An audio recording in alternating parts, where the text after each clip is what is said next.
الله الرحمن الرحیم ولا حول ولا قوة الا بالله العلی العظیم. الحمد لله رب العالمین.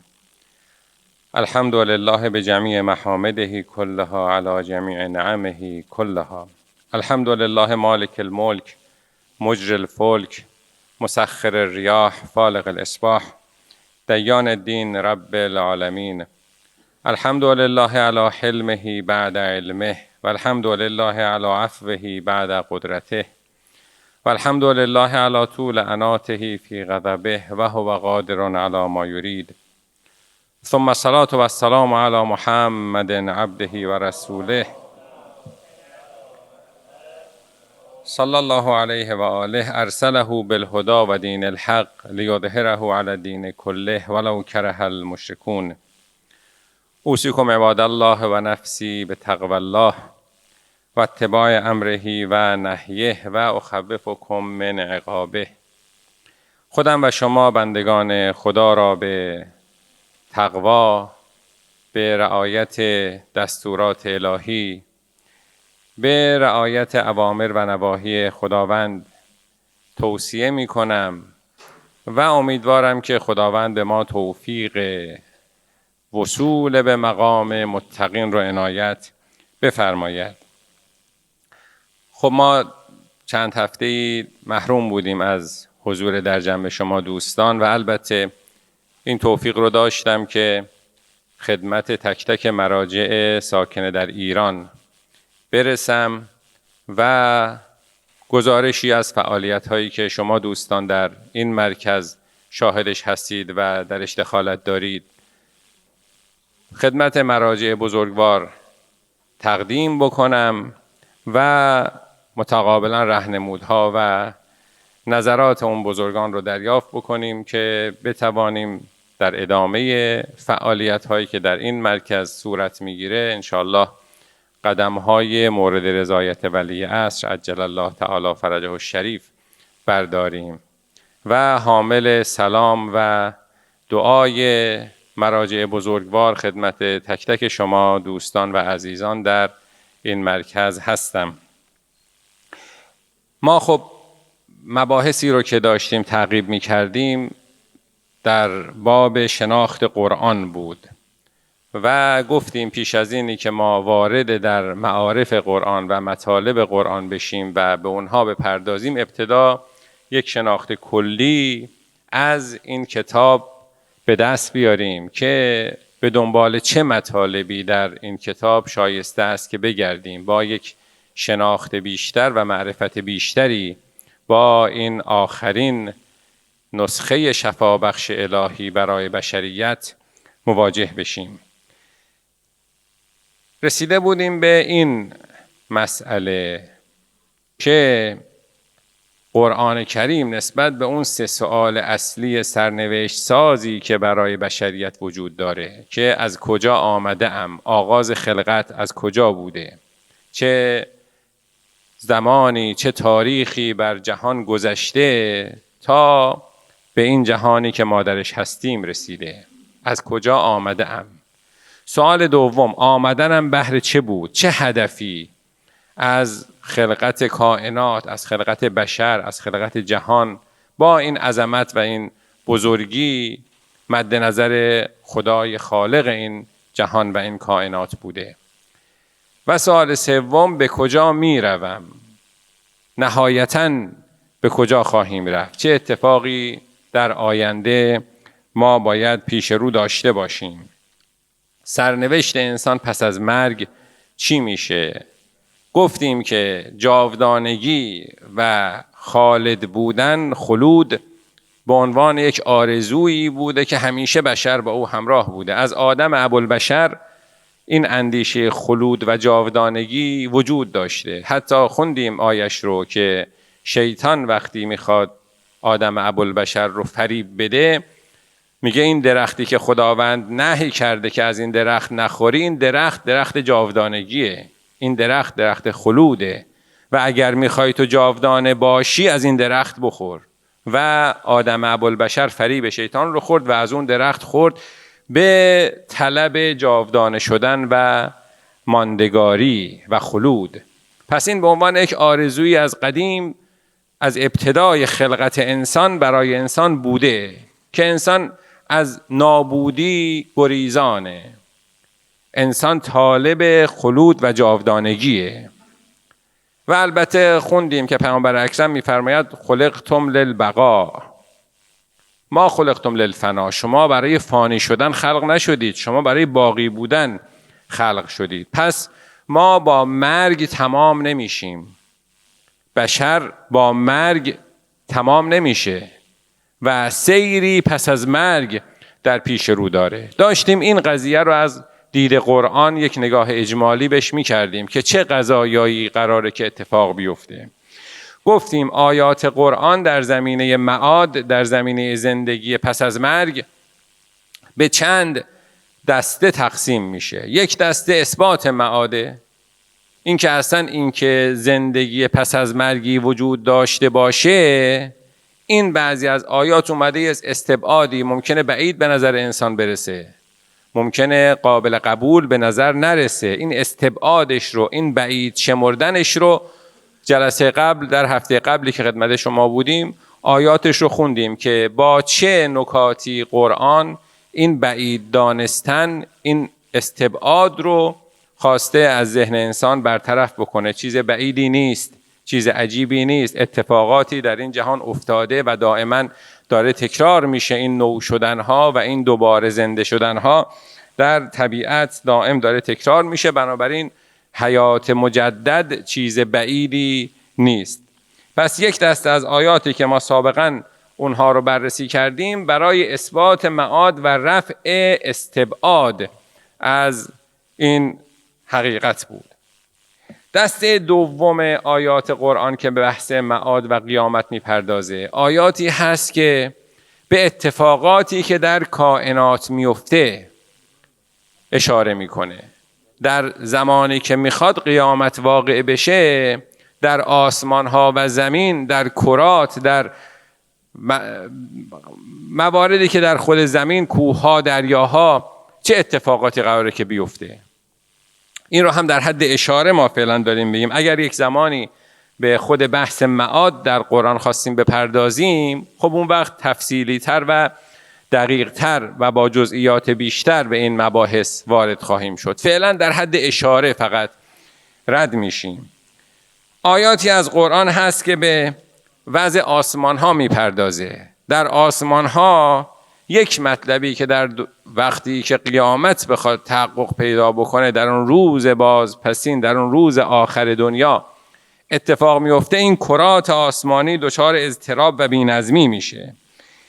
قرآن میفرماید که یوم نطوی السما کطی السجل للکتب، در آن روز تومار آسمان ها در هم پیچیده میشه.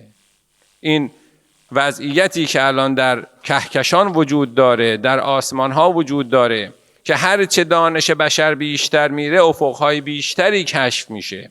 یه زمانی بشر احساس میکرد که تمام جهان همین منظومه شمسیه که در مرکزش خورشیده و یه چند تا ستاره هم دورش هستن، چند تا سیاره هم دورش میچرخند و کل جهان همین منظومه شمسیه.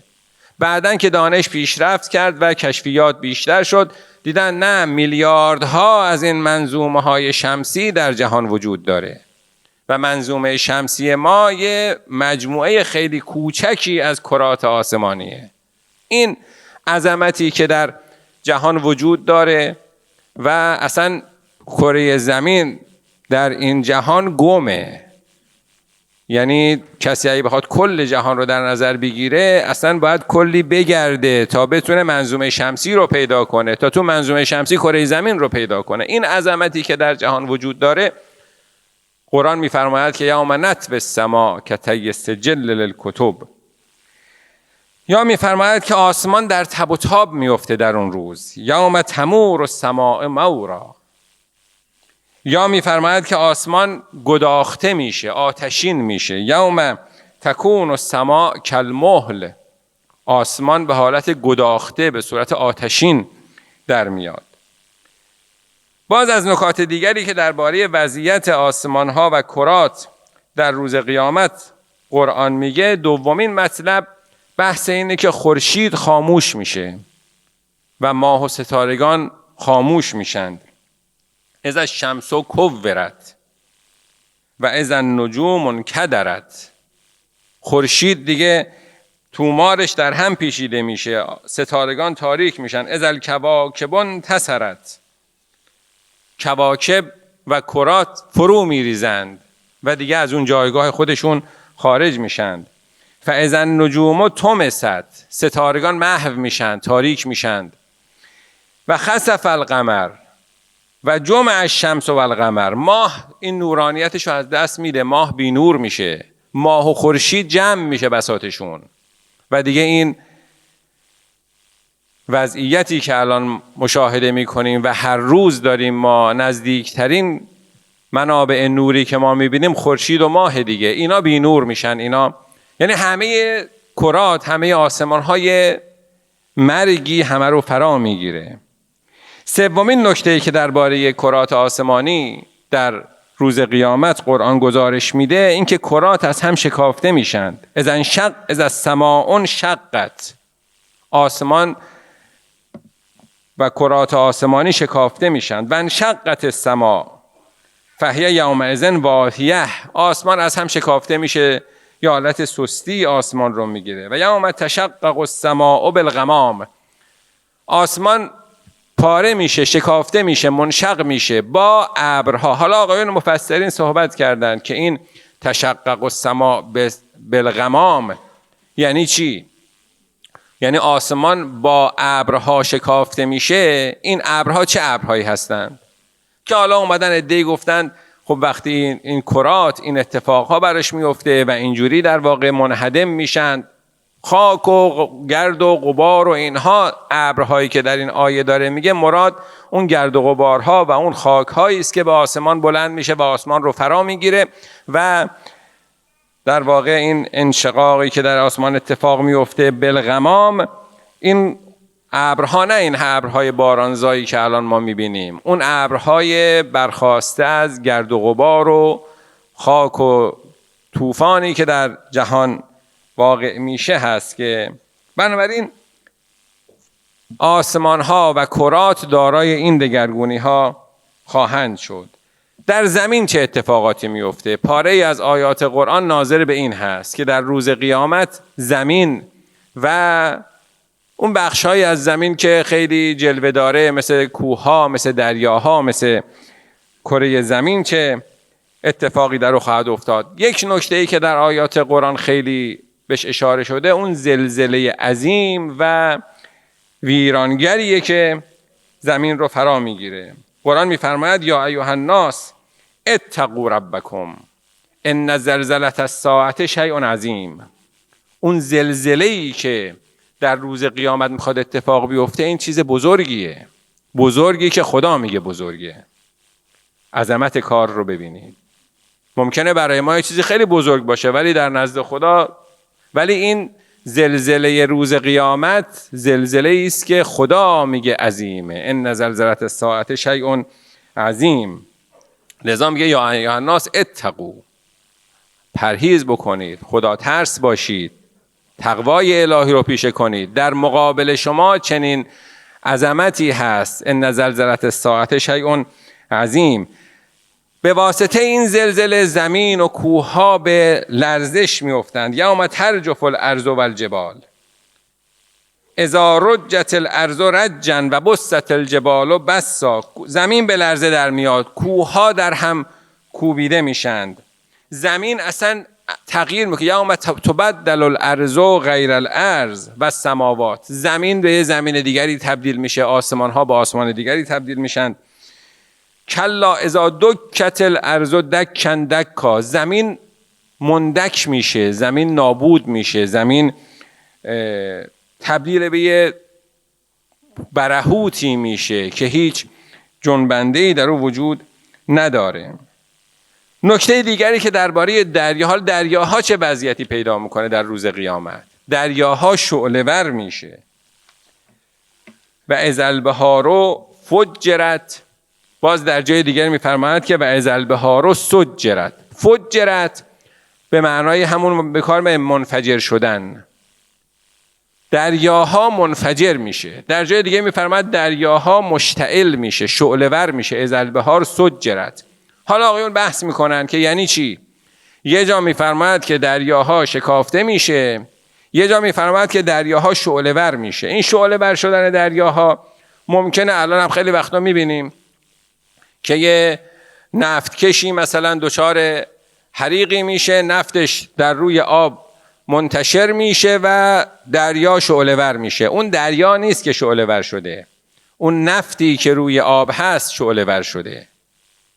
این به این معناست اذا البحار سجرت، دریا شعله‌ور میشه، یعنی اون مواد قابل اشتعال، نفت و غیر نفت، اونی که قابل شعله‌ور شدنه روی آب میاد، اونا داره میسوزه یا نه خود دریا میسوزه؟ ظاهر این آیه اینه که خود دریا میسوزه، خود دریا شعله‌ور میشه. خب دریا که آبه، آب که خاموش کننده آتشه، چطور میشه آب شعله‌ور بشه؟ آقایان مفسرین میان اذا البحار فجرت رو و با اذا البحار سجرت در کنار هم قرار میدن. حالا اونایی که میخوان تفسیر علمی بکنند میگن خب مولکول آب حاصل از دو گازه، دو اتم هیدروژن و یک اتم اکسیژن دیگه، H2O هممون توی شیمی خوندیم دیگه. و این هر دو اتم، هم اتم هیدروژن هم اتم اکسیژن، بسیار قابل اشتعاله. و وقتی که این مولکول آب شکافته بشه و آزاد بشه این هیدروژن و اکسیژن، هر دو اینا که قابل اشتعاله، بنابراین خود آب مشتعل میشه. وقتی که فجرت، وقتی این شکافت مولکولی اتفاق افتاد و اتم های هیدروژن و اکسیژن آزاد شدن، اون وقت سجرت، اون وقت شعله‌ور میشه. به این ترتیب خواستند آقایون این تفسیر بکنند اذا البحار فجرت رو با اذا البحار سجرت. به هر حال یکی از نشانه های روز قیامت شعله‌ور شدن دریاهاست. آبی که عامل خاموش شدن آتش هست، خود آب شعله‌ور میشه. چه اتفاقی در کوه ها میفته در روی کره زمین؟ کوه ها متلاشی میشند. حالا مرحله بندی کردند مفسرین. در یک مرحله کوه ها به لرزه میاند، یوم ترجف الارض و الجبال، از جا کنده میشند کوه ها. مرحله دوم و حملت الارض و الجبال، این آیات در سوره های مختلف هست دیگه. در مرحله سوم حالا این کوه هایی که به لرزه در اومدن و از جا کنده شدن حرکت میکنند و تسیر الجبال سیرا، کوه ها با اون عظمت به حرکت در میاند. در مرحله چهارم این کوه ها در هم کوبیده میشند، فدکتا دکتا واحده. در مرحله پنجم این کوه هایی که حالا به هم کوبیده شدند و از بین رفتن، به صورت شنهای متراکمی در میاند و کانت الجبال کثیبا مهیلا، به صورت شنهایی که در یک جا رو هم ریخته شدن و جمع شدن. در مرحله ششم اینها به صورت گرد و غبار میشند، باز از اون شنها هم خوردتر و ریزتر. و بست الجبال بسا فکانت هباء منبثا. و در مرحله هفتم اینا اصلا به صورت پشمهای حلاجی شده. نمیدونم بزرگان حاضر در جلسه خاطرشون هست حتما، سابقا اینطوری بود که می اومدن این پنبه ها رو حلاجی می کردن. پنبه هایی که به هم کوبیده شده بود، مثلا هر از چندی توی دشت و توی خیابان ها و کوچه ها و اینا می دیدیم افرادی که می اومدن و با یه دستگاه خاصی که داشتن این پنبه ها رو می زدن و از حالت کوبیده در می اومد و باز می شد و اینا میگن پنبه های حلاجی شده، پشم های حلاجی شده. قرآن میفرماد تکون الجبال کالعهن المنفوش، کوه ها با این عظمت و با این صلابت مثل اون پنبه های حلاجی شده در میان که همینجوری روی هوا، خاطرتون هست دیگه وقتی حلاجی میکردن این پنبه ها رو هوا که بلند میشد دیگه خیلی به سختی رو زمین مینشست، خیلی سبک شده بود، خیلی بی وزن شده بود. کوه های با این عظمت مانند اون پنبه ها و پشم های حلاجی شده در میاد. و آخرین مرحله این که اصلا کوه مثل تبدیل به سراب میشه. و سیرت الجبال فکانت سرابا. این مظاهر عظمت و صلابت، دریاها شعله‌ور میشه، کوه ها تبدیل به سراب میشه و همه چیز تغییر میکنه. و نهایتا زمین چیزی ازش باقی نمیمونه. فیذرها قاعا صفصفا، مثل یه در واقع صفحه صاف و همواری دیگه، اون عظمت‌ها و اینا همه از بین میره. خب حالا اینا داشتیم یه سیری میکردیم، نگاه اجمالی میکردیم. حالا چه اتفاقی میفته؟ این کوه‌ها آیا به واسطه شهاب‌ها و سنگ‌های آسمانیه که اینها منهدم میشه، یا اینا چه اتفاقی در درونش میفته، انفجارات درونیه که اینها رو منهدم میکنه؟ به هر حال الان این بحث‌های مختلفیه که نمیدونیم چه اتفاقی میفته، اما اون چه که هست اینه که زمین تبدل الارض غیر الارض، زمین به غیر زمین تبدیل میشه، کوه‌ها از بین میره، دریاها شعله‌ور میشه. اجمالاً قیامت ادامه دنیا نیست، یه تغییر ماهوی اتفاق میفته. حالا در جلسات بعد که ما بیایم به وضع انسان‌ها در قیامت بپردازیم، میبینیم مثلا محور مختصات در جهان آخرت با جهان دنیا فرق میکنه و دنیا دگرگون میشه، آسمان ها و زمین دگرگون میشن و عالم جدیدی در پیش روی انسان قرار داره. امیدواریم خداوند به ما توفیق برداشتن توشه های لازم برای این سفر عظیم و این سفر خطیر و این سفر سنگینی که پیش رو داریم عنایت بفرماید. خدایا ما را با معارف کتاب خودت آشنا بفرما، به ما توفیق شناخت دین و عمل به احکام سعادت بخش اسلام عنایت بفرما. ما را در زمره مؤمنان و عاملان به عمل صالح قرار بده. بسم الله الرحمن الرحیم. والعصر ان الانسان لفی خسر الا الذين آمنوا وعملوا الصالحات وتواصوا بالحق وتواصوا بالصبر.